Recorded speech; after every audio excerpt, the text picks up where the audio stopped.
In happier news, or maybe this will make you even more infuriated, the liberal leadership debate just happened last 2 days ago. And for the liberal leadership debate, I know, like, the Liberal Party of Canada is not very popular in this room right now. But the reason why I decided to cover this story is because it is still very important, because whoever wins the Liberal leadership race will automatically become prime minister, at least for a little bit, until the next election. So regardless of what you think about the Liberals or any of these candidates that are in the debate, I think it's important to at least pay attention to it, right? So I'm not sure if you guys had the opportunity to watch the entirety of the Liberal leadership debate. I know they had one in French and they had one in English. I don't think any of us here speak French, so I only watched the English one. And I'm sure you guys, if you guys did watch it, you guys watched the English one as well.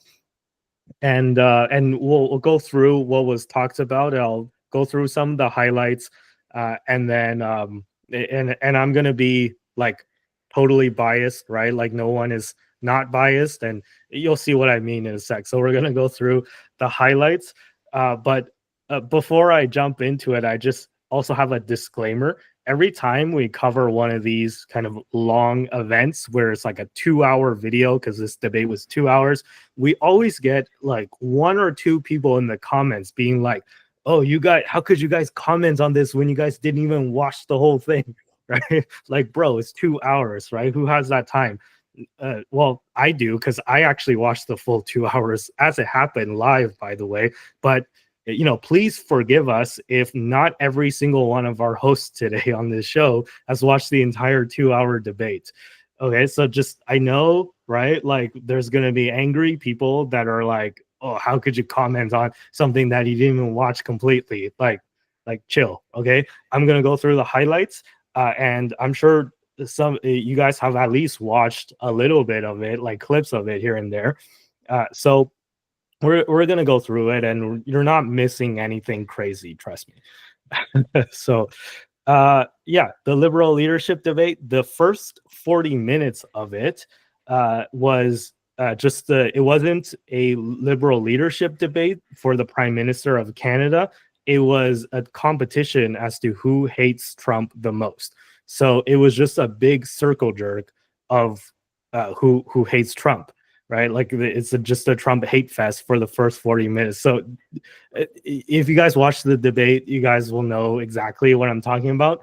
And especially, I wanted to point out that Chrystia Freeland must have like a personal vendetta against Donald Trump. Like, judging from her tone, you would think that Trump like killed her family or something, and she's on like a revenge arc, because for the first 40 minutes they were talking about Trump. Okay, so it's like, it's fine if you criticize Trump when the topic is Trump, but then later on in the debate, she always like comes back and brings Trump into the conversation just randomly, and decided to take jabs at him when the topic isn't even directly related to Trump. So I posted this tweet, and it's like, take a shot every time Freeland mentions Donald Trump, you would die immediately of alcohol poisoning. So, and Freeland was like, I hope Trump is watching this debate. And if you guys scroll down, I posted this little meme. It's like, Chrystia Freeland thinks that Trump is watching the debate, and like how he's getting so hurt from her criticizing him. And Chrystia Freeland's like, is like the guy is like, I feel bad for you, and Trump's like, no, I don't think about you at all. I doubt he was watching the debate. Like, basic, come on. So that was Chrystia Freeland. And then this is another post by Charitis, who said that who categorized there were only 4 candidates, right? Who categorized the 4 candidates as to what he thought, and I actually very much agree with what Charitis said here. So Frank Baylis, he was the most relatable. He actually, I would say, outperformed my expectations. Like, it was a A, right? Like, pretty good, pretty reasonable arguments, pretty reasonable guy in general. I didn't expect that of him. So good job, Frank Baylis. most relatable. Karina Gould was the most professional, and that's like a kind way of putting it, right? I don't know. To me, she came off as sort of like a DMV worker or like Service Ontario worker, right? Like just very like, very professional, but like a little hint of like Karenness, if you guys know what I'm talking about. But yeah, anyways, Gould was most professional. Freeland was the most funny, and not funny in a good way, as I described earlier. She just like randomly decides to take shots at Trump, and she took a shot at Tesla for no reason. So she like took a jab at Tesla by proposing 100% tariffs on Teslas specifically, and she says that her reasoning is that this is done to hit Trump's friends, right? Like because it's a jab at Elon Musk, right? But yeah, that was kind of bizarre. Like, I get it that you're going after American companies because Trump is like trying to, tariff Canada. But to single out Tesla specifically when there's other American automakers that like Ford, GM that do a lot of business in Canada too, right? But yeah, anyways, like she's like, oh, I'm gonna go after Tesla specifically because Elon is Trump's friend and all that stuff. When coming back to Karina Gould, she actually also bizarrely claimed that the reason why Canadians rejected the carbon tax was because the government did not communicate it well enough, not because the carbon tax had issues with it. No, like it's the government didn't sell the message and didn't communicate the benefits clearly enough to Canadians. That was a very bizarre claim that Karina Gould made, and which is why most professionals kind of being a little bit kind to her, in my opinion, because it seems to me like she's just like the strict government worker who's like not really empathizing with the needs of Canadians, in my opinion, right? Just based off of that comment about the carbon tax. And last but very much not least, Mark Carney, he was the most AI. According to Sharia Tees, and I agree with that. And in fact, I would also say that not only is he the most AI, he's the most like not even the latest version of AI. He's like ChatGPT 2 when we're on ChatGPT 4.5, who just came out today. He's like ChatGPT 2. He basically didn't say anything insane, but also did not say anything that was even remotely memorable to me, right? Again, this is my opinion. People are going to yell at me in the comments, but this is just me, right? In my opinion, Mark Carney, his every response was completely forgettable and sounded like ChatGPT, right? It was a very curt, very buzzword filled answer. And yeah, it just didn't appeal to me, but maybe it did to some people. Back to Frank Bayless. What stood out to me about Frank Bayless was he proposed building two pipelines from west to east for natural gas. And this pipeline thing is actually a point of contention, maybe one of the only real points of contention within the Liberal Party, because Mark Carney, who's the front runner right now, he's kind of wishy-washy, right? Like he was caught saying one thing in English to people in Alberta and saying one thing in French to people in Quebec about regarding pipelines, and I guess he expected that we don't have translators or something, but he basically told the Alberta people in English that, oh, we need to build infrastructure. So implying that he's gonna be for building pipelines, and then he told the people in Quebec who really don't want pipelines in their in the province that, oh, we're not gonna I'm not gonna force Quebec to build pipelines through the territory of Quebec. Well, I'm not sure if you looked at the map, but I thought the whole point was of building the pipeline was so that we don't have to go into the United States, uh, because that we already have pipelines that go through the United States, and then Trump is using that as leverage against us in the tariffs talk. So if we're building a pipeline that only goes through Canada, there's literally no way to get from Ontario to the Atlantic Canada, to the Maritimes, without going through Quebec if you don't want to go through the United States, right? So that's just how basic geography works. But I guess Mark Carney is like, oh, I'm not gonna. He wants to, the Quebecers to vote for him, right? So he's like, I'm totally on your side. I'm not gonna force you to build that pipeline. So that's kind of disappointing from Carney's side, but it's encouraging from Frank Baylis, who says that, yo, listen, like we need these pipelines. If I become prime minister, I'm gonna build them. So yeah, that was kind of mostly the highlights. And it's a 2-hour debate, so it's gonna take me a really long time to go through every single point, and I'm not gonna do that right now. I just wanted to point out that, in my opinion, there was no real disagreements. Maybe the pipeline thing, as I mentioned, is the only thing, but there's no like real disagreements between the candidates. And I saw this post on X where this guy, I don't know who he is, but just a random guy who's saying that, oh, I found it striking how amicable and polite that the leadership debate of the left and center political parties are. They even hug at the end. And if you contrast that to the CPC with the Conservative Party of Canada and the GOP debates in America, it really tells you something about the types of people these parties attract.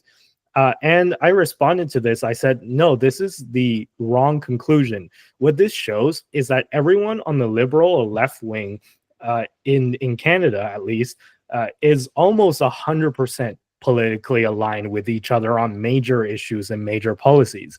This means that no matter who wins, nothing will fundamentally change because they're basically all the same person.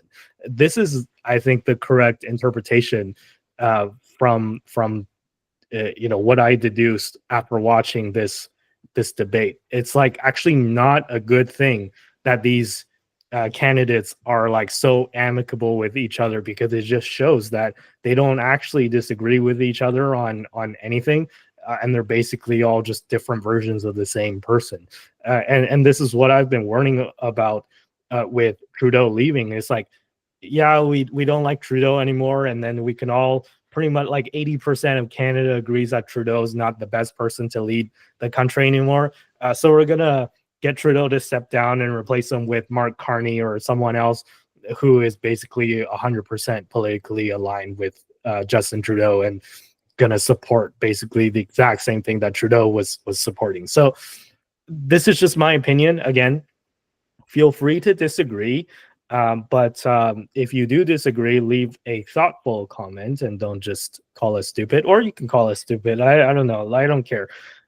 I don't read the comments that much anyways, although I did read some of the comments on last week's video, which we'll talk about later. But before we do that, let me pass the question off to you guys. First of all, did you guys watch the debate? And what were your thoughts on just the debate in general? Were there any candidates that stood out to you? Were there any, either in a good or a bad way, right? Either they said something crazy that you really didn't like, or they said something really great that you want to support them now, or anything in between that as well. What do you think of any of the stories that we covered earlier about, Shariati's categorization of these candidates, and then Freeland having a personal vendetta against Trump and all that stuff? And yeah, lastly, what do you think of this comment that I went through about, political politeness and amicability towards your political, I guess, rivals, even though they're from the same party? But since they're all competing against each other for the liberal leadership debate, the leadership position, then they are rivals, right? So what did you think about that comment? Yeah, I watched some of the debate. I did not watch all of it. I must confess, it was because I was starting to get a bit of a headache from the number of times they said Trump. I'm mostly joking, but it was pretty uninteresting, all things considered. I suspect that this is part of the fact that we've gotten kind of used to the much more dramatized debates that we've been seeing, especially out of the States. This was definitely more of a classical debate by political candidates. So maybe that's why it wasn't as entertaining. I did find that they seemed to be in agreement a lot of the time, and they kept being like, "Oh yes, back to what this person said or that person said. I want to do all of what they said and then more." The whole time, which kind of speaks to them being reasonably aligned, as Andy was alluding to. I'd say that I didn't find any of them particularly compelling. Like, it's not that they are bad politicians necessarily. It's just that they were all pretty much saying the same thing, so it all kind of blurred together in my mind. It was like there were a couple times where Bayless said a couple things where I was like, okay, like I wasn't for the capital gains tax increase. Like, I thought that kind of sucked. And he said that he wasn't for that, and I was like, yeah, I'm on the same page with you on that one. And then Golding was mentioning like the childcare thing they did, where it was like cheaper childcare. I was like, sure, childcare cheaper. I'm fine with that. Sure, that sounds like a perfectly reasonable idea. But it wasn't like I was sitting there going like, wow, I'm riveted. You guys are saying everything I needed to hear to save my country, and now I'm so confident in your ability to run this country and stand up to Trump, because that's what we got to do. We got to stand up to Trump in every scenario. We gotta stand up to him. We got to counter tariff on Trump. That's what we got to do across the board. That's how we have to do it. So, and I will say that Freeland would not stop talking about Trump. It seemed like her entire platform was, I will fight Trump.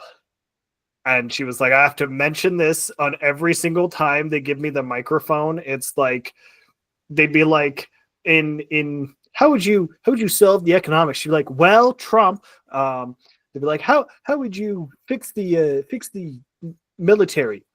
Well, Trump. And I was just like, okay, I get it. Trump's kind of a big deal, but also we want to hear what you're going to do for the country, not what you're going to do about Trump all the time. Trump lives rent free in her mind. Very rent free. He is like, there, in terms of like her mind, there's like a 40% at least of it is just Trump floating around. And I understand it's kind of a big deal. He's kind of a big deal. I'm not saying that we shouldn't be talking about him. It was just the sheer quantity of Trump references by Freeland in particular. I was like, okay, we get it. You're going to fight Trump. But also we do have to realize that we are in bed with the elephant. So trying to fight the elephant isn't going to necessarily work. So that was a fun time. Yeah, I think that kind of, am I missing any questions? Yeah, I think you're the you haven't commented on Mark Carney, which I don't blame you, because like I said, he's the most forgettable candidate on the entire stage for the debate, and I don't blame you for absolutely forgetting him, because I don't remember a single thing he said, and I watched the entire 2-hour debate live as it was happening. Yeah, Carney said a fat load of nothing. I found like everything he said, someone else had said already, or said it better, or that's not to say that he doesn't have good ideas. It's just that like whatever he was saying, he was much less. He was definitely not as like, he wasn't communicating what I wanted to hear the way some of them were more so. And he wasn't communicating how he was different or what he'd done or how he'd do something differently from any of the others. It was basically all just like, it was very much like yes ands from him. Like someone would be like, I would counter tariff Trump. Smart counter tariffs. And Mark Carney would go, I would do that also. Just insert more words, and that's pretty much it. Which, I mean, maybe maybe it's good. You want someone who is a little bit of everyone, but also it made him exceptionally he was not a standout at the debate. He was very much just like there, you know. I wasn't sitting there being like, wow, I can't wait for what Mark Carney has to say, like, ever. I was just like, oh, okay, it's Mark Carney's turn. Yeah, and I don't know if I would say he was AI sounding. He was just kind of like politician speaking. It felt like he was just like, I'm just gonna say, we'll do what the other people say, and then I'll sprinkle in a little bit of extra sauce that is pretty forgettable. And I will say I did find it interesting how Gold in particular was throwing shit at Carney, like questions, not necessarily like actually being like, Carney, you're the worst, but like she was like throwing some questions here and there for him, and I was kind of like, seems like she's decided who the real competition of this race is, and it's not the other two. So I did notice that as well, which I thought was interesting. With the what's it called, moderator being like, I'll ask the questions at one point. I was like, geez, okay. Yeah, so it was just, I can't say that I'm sitting here like, wow, I'm really excited for any of these people to be the new PM. It's like, okay. I mean, it's not Trudeau, I guess. You know, is it just going to be Trudeau but a woman, or Trudeau but Mark Carney?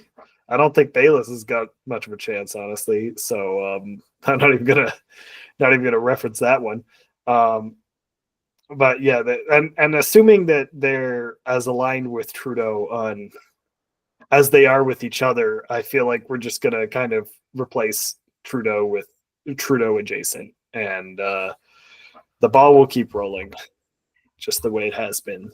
You know, it's really kind of disappointing how the race is kind of stacked in favor of Mark Carney right now, where if you had someone even like Frank Bayless, which again, I've only like, I don't know too much about him because the most of what I know about him was from when I watched the debate. But I think that he was at least moderately appealing. Like if it was, let's say, Frank Bayless, who somehow, let's say he won the liberal leadership race, and then he went into an election, and let's say instead of Pierre Poilievre on the conservative side, it was someone, it was one of the two previous conservative leaders like Andrew Scheer and Erin O'Toole, which I find far less appealing than Pierre Poilievre. I think that, you know, if it was Bayless versus Erin O'Toole, it would be kind of like difficult for me to decide. I might like actually pick Frank Bayless over Erin O'Toole at this point. So yeah, it's a shame that, like, you know, they're trying to coordinate Mark Carney, in my opinion, but maybe other people would disagree. But Sunil, I think you're up next. I did try to make a solid attempt to watch it, and I got like 20 minutes in, and then it reminded me of how I feel when I watch clips of The View. Like it was just like very much audience captured. They're like, the liberals are going to receive like the Karen vote for sure, as you mentioned before, and yeah, like it was like a screeching, like it was just the worst. It was like the worst episodes of The View, though, like the ones where they aren't even like arguing with themselves; they're just arguing with the camera. and like they're arguing with Trump, but he can't like argue back with them. And yeah, like I thought Mark Carney was like the milk toast version of Klaus Schwab. Like he was less like creepy, but he was just using the same one-liners that Klaus Schwab uses. So he's like the globalist. Klaus Schwab approved candidate for the Liberals is clearly a coronation. So it was like really, really boring. I eventually switched to highlight videos and I watched some commentary on it. And I thought, like, I think I kind of like lost a few like brain cells by the end of the morning when I got through those videos because it's just like, I didn't feel enlightened. It was the same old liberal doctrine, same old liberal policy. They've got nothing new. It seems like they're clearly too scared to actually like they don't want to like fight against their own legacy. They kind of know it's not gonna go well. I mean, I think that like what you do see right now coming out of the Liberals is that like they're backed by a lot of like strong institutional power. They're back. They like the individuals and like the energy behind the Liberal Party, like the base of it, is still like kind of proud of what they did. So I think there's still like enough energy there, like that, where the Liberals could be competitive with the Conservatives going into this election. But like they don't have the goods. The Conservatives are just kind of, I think, biding their time and kind of waiting to release their own campaign, their own like platform, and their own ideas that are hopefully going to be more captivating than this. The whole like TDS, Trump derangement syndrome situation, EDS situation. Like I understand why they're mad at Trump and like the whole like geopolitics situation, but like it just kind of reminds me of the same old like internet grifter influencers online that like went after, like, I don't know, there's been many rounds of this like the world against Elon or the world against Trump on the internet. And like the world against Trump, I've seen it many times. I've been following Tesla stock since like 2015. And like this kind of reminds me of like the Twitter saga where like all the people who like taunted Trump through the Elon through the Twitter saga, like watched him like buy Twitter, like successfully like fire like 90% of the staff, predict that Twitter would crash. Like within a year after that, like Elon is standing in the White House with like Trump as president and like basically running the show now, and like now like auditing, like the Biden administration like started like lawfare against Elon and they're auditing like all of Elon's companies, and now he's auditing them. And like this is the guy the Liberal Party has decided to pick a fight with. Like that's the energy that like Chrystia Freeland's like EDS, Elon derangement syndrome, kind of evoked in me. It was like watching an episode of The View and watching like Whoopi and Joy Behar just like bitch and complain for 2 hours about like Elon and Trump, and that's basically how I felt after watching that debate. And this is like somebody like me, like I'm like somebody who's been like addicted to politics my whole life, like a center left guy, like always kind of into this kind of politics. But like, yeah, I mean, I think the Liberals are just like sticking to their old doctrine, their old formula. They've got nothing new, and they like they've set up the debate to make sure that nobody, like no outsider, could really come in and kind of disrupt their flow. And it kind of reminds me of like how the Democrats behaved after like the whole Biden-Trump debate debacle. And I just think that the Liberals are headed down a similar path. I guess the only saving grace for the Liberals at this point is maybe Canadians still like Justin Trudeau's agenda, just don't like Justin Trudeau. So I guess time will tell. But I mean, but for me, the debate just kind of proved that we're moving towards kind of like a Doge situation coming to Canada eventually. And that's kind of what I see is probably eventually happening. It's your opinion that what the Liberals are doing is not going to work, right? Because I asked this question because I'm watching the polls, and these days I'm seeing kind of a trend, right? Like it's before it was just echoes, however you say it, which, as a Liberal poll and the CEO, like I talked trash about him on Twitter and he blocked me on Twitter, right? Which I didn't even know until one day I just like, I wanted to see what he was saying and I couldn't. But yeah, before it was just him and his company that was saying that the liberals are making a surge. But now we're starting to see other polls that are more credible than Echo's, in my opinion, that are also showing maybe not as huge of a surge as Echo's, but there's definitely a clear trend that the liberals are making a comeback. And if you go to 338 Canada, which is a polling aggregator, the liberals and the conservatives are almost pretty much neck and neck at that point. And the liberal vote is more efficient. So if it was like the same amounts of support, like percentage wise of the popular vote, then the liberals will win the election, even if it's a minority government, but they would win. So yeah, do you think that this is like kind of, because it reminds me a lot of what happened in America, right? Where this, there's a huge polling like surge when Kamala got the nomination. Do you think that that's like exactly the same thing that's happening in Canada right now? Or do you think that this surge is real and there's a real possibility that they could get in charge, right? Because as you said, they're using the same old tricks as before, but it didn't as the Democrats in America, it didn't work for the Democrats. But do you think it's going to work in Canada for the Liberals? I think that like there's always like the new guy bump you get in the polls, and like he's definitely getting that, Mark Carney, and like Kamala had a similar situation after she was made the nominee. So like I think Carney's definitely gonna get that bump, and then the media is giving a lot of positive attention. Like I don't think the media is really being that hard on him. He had a couple of like hard questions in some of his interviews, but for the most part, it's been easy going. So I just think he's getting the bump. I think the Liberals are like sucking in support from like the NDP and like Green Party and Bloc Québécois, so like they might be able to keep this fight going for a while. So like I could see this being like a situation where the Conservatives poll in the low 40s and the Liberals poll in like the mid 30s for a while, and then when the election actually happens, it's a question of if Canadians are kind of sick of this general like milquetoast message that they're getting from the Liberals, which is basically just like status quo, keep spending, no talk about budgets, no talk about anything kind of like cutting edge or exciting in policy. Like in the United States, they're talking about like Bitcoin and stuff. So we're not getting any of that kind of thing in Canada. We're getting a very, very boring, same old status quo Justin Trudeau type government.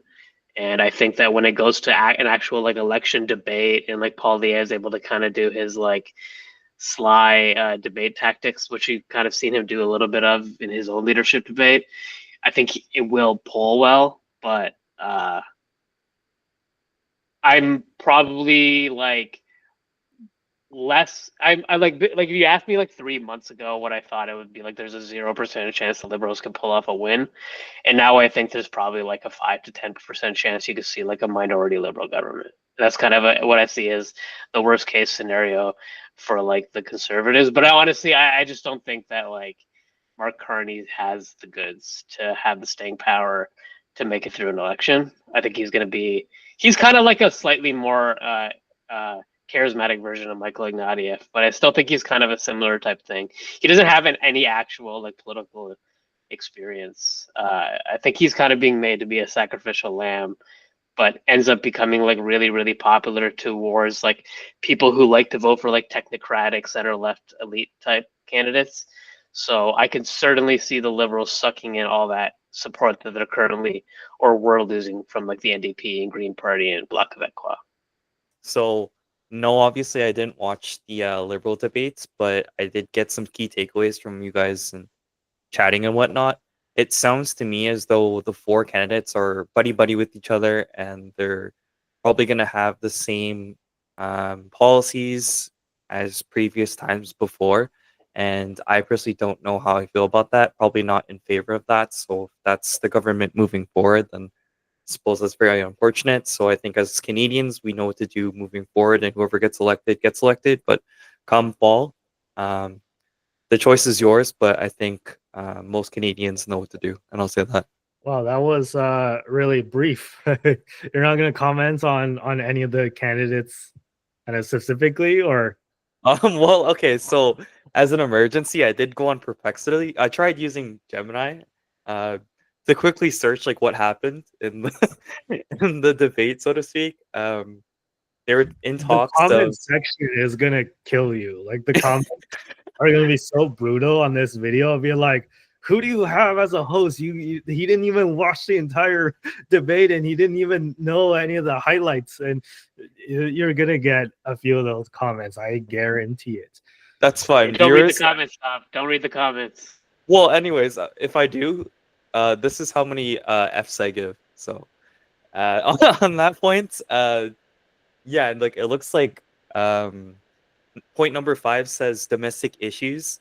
There's potential shifts away from Trudeau era policies such as the carbon tax, but I think some of the members were probably for the carbon tax, so I guess that would not necessarily be true in a sense because they would just follow similar ideologies. So is that really good for Canada? I don't know. So I can comment on that. I don't know any of the personalities of the candidates either, so I'm not gonna speak upon that. But again, they just sound like clones, and I don't really like that, and I don't want to watch it. So yeah.